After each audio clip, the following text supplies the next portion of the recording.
So we're now at another location along the Poudre River. We're near the end of F Street, more north of Greeley.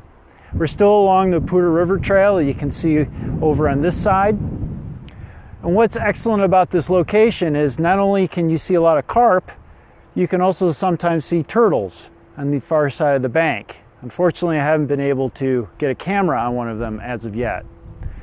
But geologically, what I wanted to show you is the distinct difference between these banks on either side of the Poudre River.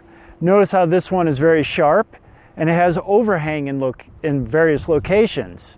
And if you look a little bit further down, you see tufts of grass on clots of soil that have fallen down into the river. Now notice this bank is on the outside of a turn in the river. Now let's contrast that to the other side of the river, where we see that it's sandy and also gravelly in other spots, and it is on the inside of the turn, and it's much lower.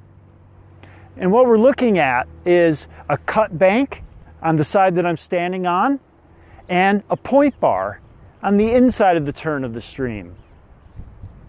Cut banks are formed because the water, particularly in high water times and floods,